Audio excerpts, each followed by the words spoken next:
Meghan, is there anything to it? Come on in on the conversation. Is there any value in this for you?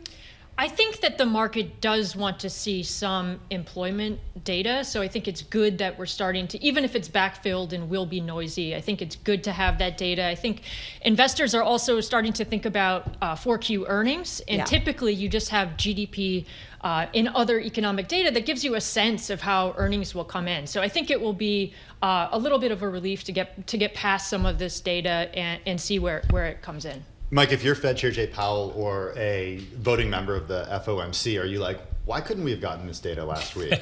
but would it have changed any of the way that people on the committee voted? We don't know. If we get a big surprise one way or another, it might have. The reason they couldn't is the Fed meeting was very early, and they extended the survey period for November to be able to get as much as they could, because they not only got started late, but they had Thanksgiving in the middle of it. So they weren't able to change it or get it in time for the Fed meeting. But I think what you'll see is Fed officials, they'll give us a feel for how they think about what it's telling them about the economy, but they're really going to wait for the December numbers, which we'll get on January 9th if we don't have another government shutdown, and that will be more of the basis on which they'll make a decision for the end of January meeting, although also with the CPI numbers we're going to get on Thursday. Right, and I wonder if they're more important. We did know that Fed Chair Jay Powell, you guys know this, that he did say there's pressure on both the labor and inflation mandates on the Federal Reserve, and he talked about this being challenging. When it comes to inflation, Stephen Myron, the Fed governor recently appointed by President Trump, he shared his view once again on U.S. inflation. He spoke earlier today at Columbia. Here's what he had to say, guys. There was a large bout of inflation that resulted in an increase in prices after the pandemic. While American families are still rightly distraught with that experience and unhappy with affordability, prices are now once again stable, albeit at higher levels. Policy should reflect that.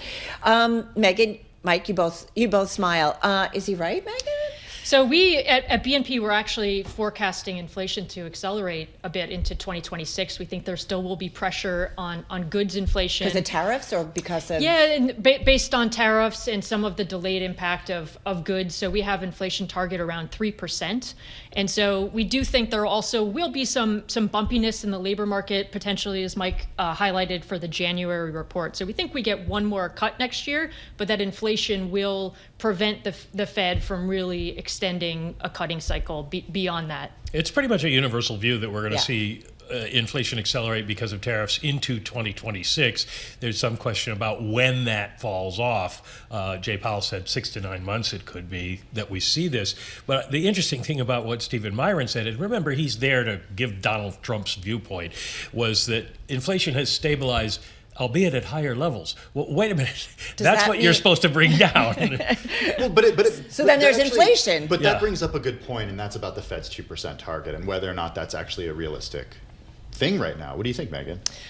I think that given the environment that we're in, I think it's going to take. I mean, look at their forecast. I think it's going to take some time for the Fed to get to the actual 2% target. And it does seem like, although they're looking at both sides of the mandate, Powell does still seem like he's biased towards the unemployment side of things. So if anything, we would likely get more cuts based on that posture. Mike, will CPI help us out here in terms of giving us some more good information on inflation? I don't think it'll give us a specific amount of information, unless it's a surprise, as I say, that will change Fed feelings, because I think they have a pretty good feel for where we are within a certain range.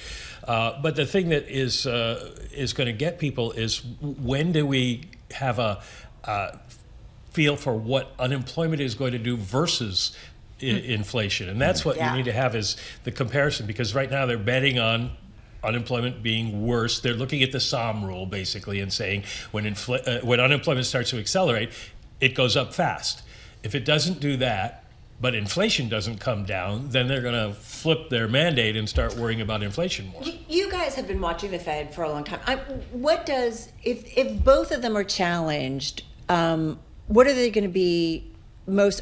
Let's say jobs gets better, but inflation gets, like, which one is more important, I guess was what I'm guessing, in terms of the mandate. I'm not laying it out well. But, I mean, does one of them matter? They don't want to say one matters more does than the one other. But typically matter? what their official strategy is you look at the one that is farthest away from the goal that will be the hardest to bring back to where you want them to be. Right. And right now they think that's going to be unemployment, because they had been making progress on inflation until we got the tariffs and things started to turn around there. But there's another argument that there are some embedded inflation problems in the numbers that are not related to tariffs. And that's what they're going to have to be able to tease out here and figure out. I was thinking when Meghan was talking, since 2015, roughly, when they started putting out these summary of economic projections, 2% has always been their goal. But every year they move it 2 years out. Right now, we're not going to see 2% until 2027. Well, last year it wasn't going to be till 2026, and the year before that it wasn't going to be till 2025. So can they hit it? That's an interesting question. 2 years from now, maybe. 2 years from now. 2 years from, and 2 years from. Well, the Fed does 2 next years. year. Donald Trump does 2 weeks. You know. Well, Meghan, on the dual mandate, what Carol was Yes. getting at, and this seems to be the core tension between different members of the FOMC. Which one is the priority in your view? What needs to get under control? So we think they will protect what they will do, not necessarily what they should do. We do think they will protect the labor market, and so we think they are biased towards more cuts. I think that's partially why you're seeing asset prices so elevated. At the Credit risk of spreads- inflation. At the risk of inflation, because you have the Fed at your back. You know, if unemployment, we do see a nonlinear sort of rise in the labor unemployment numbers like we did over the summer. The Fed is there to really cut. For now, we haven't seen inflation rising to any degree like we did outside of the pandemic. So I think that is lower on the priority list for now. All right. So I want to ask you, Meghan, I want to stay with you for a moment in terms of the credit markets. Sure. and what we're seeing. It seems like we had a little bit of stress earlier this year, right, in terms of some of the regional, some of the, kind of subprime auto lenders and so on and so forth. What are you seeing right now? So I think the debate right now is really around, are we seeing a transition from deleveraging to releveraging? And for most of 2025 through third quarter, we still really saw corporates very disciplined, not much borrowing, higher rates really impacted debt issuances. And then that sort of started to change in third quarter with the hyperscalers and just really chunky M&A deals in the expected pipeline. So for next year, we do think there will be a pickup in supply and an end to the quote unquote bond scarcity story, but we're still forecasting less supply than consensus. We think that rates are still elevated and they will dissuade some sectors outside of the known, utilities, hyperscalers from really borrowing too much. So I think that's the key story, especially in the investment grade markets. We talk a lot about the K-shaped economy, and that's kind of been like, the backdrop of our conversations over the last few months. You note the credit market is K-shaped. What do you mean by that? So K-shaped, I think it means a couple things. You have some sectors where you're really seeing CapEx expectations surge, and that they're expecting growth, and you're seeing borrowing on the back of that. Technology. So technology is a great example. I think utilities is another example. CapEx has increased 20%. Related to the tech spend. Related to the tech spend. We're going to talk about like the New York power spend really a little bit later on this hour. But on the other side, you have sectors much more tied to the consumer. They're growing much more slowly, and they're much more cautious about adding leverage. So we do think that there's a dichotomy there, and so overall credit can perform well. And part of it is you're not seeing that real animal spirits in a lot of the market. Mike, when you think about the economy and moving into a new year, I mean, it's hard to believe all the kind of twists and turns we had this year, but what are the major risks to the economy next year?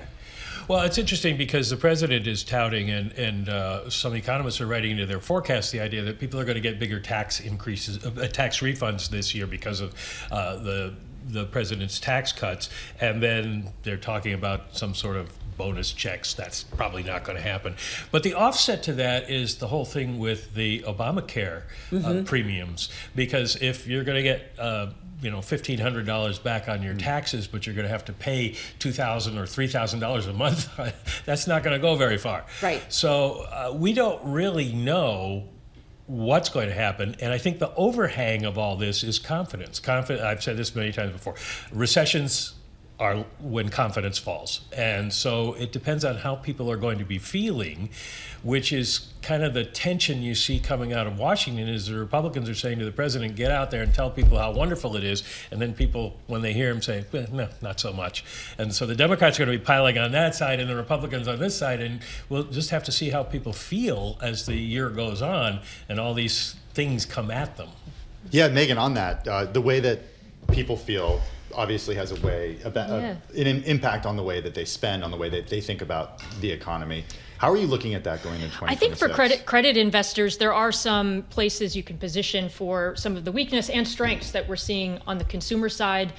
In the high yield market, we like mortgage servicers and originators. We think as rates continue to fall down and you have exposure to more medium, upper income consumers, that sector can perform well next year. And then on the other side of the coin, sectors that are exposed to not only lower income, but also that middle tier that's starting to show weakness, we think are places you might want to avoid. So leisure, out-of-home entertainment, places like bowling alleys, movie theaters in the high-yield market have really struggled more, and that's places we'd be more cautious on. You're going to say you were just at a bowling alley. No, I did bike by a bowling alley over the weekend, but I did not go inside.